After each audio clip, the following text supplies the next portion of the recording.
I was wanting to do a Dubia colony update. I kind of changed a couple things on my box setup because it wasn't really working out too well. I got rid of the heat lamp, as you can see. I honestly, a couple nights in a row, forgot to pull the box underneath the heat lamp, and I came out in the morning and it was like low 60s. Hi, Tebo. And I have found a few of the adults dead, so I wanted to change that, and I thought about it. One of the main issues was around the top here where all the cords go in, where my plywood lid is, there's this giant gap.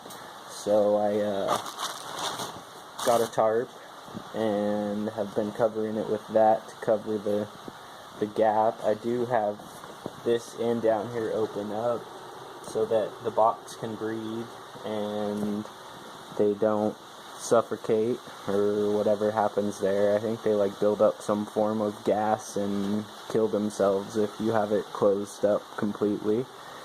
So I have that there for them to breathe, and of course the little screen vents in the top of the Tupperware, or whatever you call them, the tote.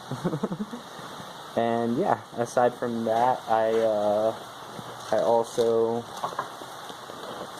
added this little personal heater. It's got multiple settings. I have it on a really low setting, just to be safe. And it's got a built-in fan, so it like basically blows the heat and all around in this box, heats up the box, which heats up the tote. And both that and the heating mat I have underneath the tote are connected to this thermostat.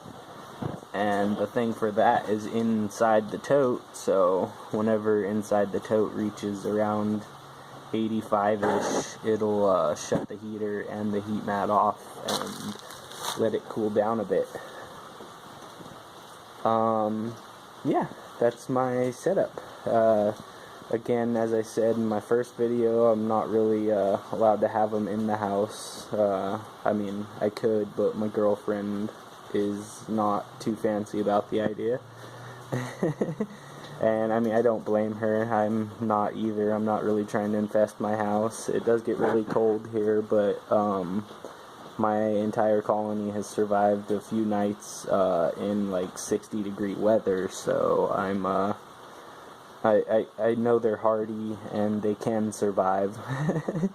So I'm definitely not trying to push that. And yeah, that's my new setup. I just wanted to show you guys that. I also have I got one of these human heating pads, and I have a just basic black like reptile heating lamp that I'm using on this tote right here, and that has the ones that I feed my bearded dragon and a bunch of actually little mini babies in it. Yeah. And that is a tote inside a tote. I also did that to help keep in the heat and warmth and whatnot.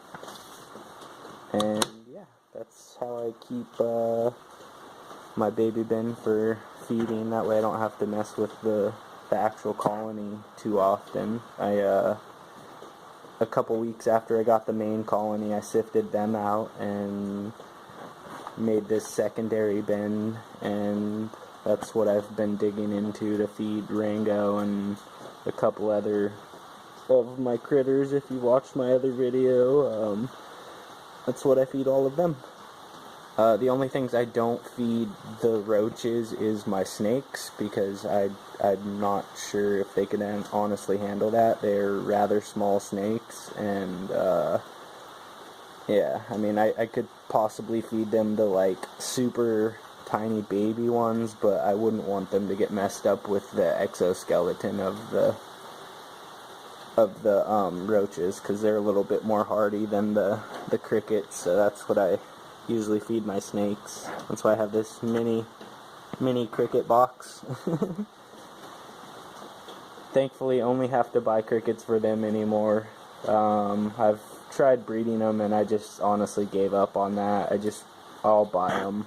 I've gotten them to lay eggs, as I stated, but I could not incubate the eggs for some reason. I used heat pads, I used heat mats, I used heat lamps, I used every form of heat to keep it warm, and I kept it moist the whole time, and I didn't ever see a single baby, honestly. I heated them for weeks and weeks and weeks, like I said, with multiple different ways, and I just couldn't get it to work, so I completely gave up on that, and that's what brought me on to Dubia's, thankfully.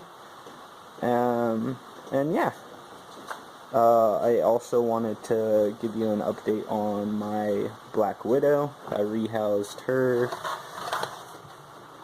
I bought this nice ass jar for her, and I was testing to see if she would try to leave if I just had her in an open top jar, because I mean, she is a Black Widow. I found her outside, so if she escapes, I'm definitely not too upset, and I'm sure it wouldn't be too hard to find her, in all honesty. But yeah, it's her new setup. She's already webbed it up pretty good. I don't see the cricket that I put in there for her. So it's, oh, there it is. It's actually hiding underneath the water dish, so she hasn't eaten that yet, but that's not a surprise, because as you've seen in the feeding video of her, she just ate recently. So yeah, thanks for watching, guys. I'm gonna cut this off before it gets to be another 500-minute long video. Peace.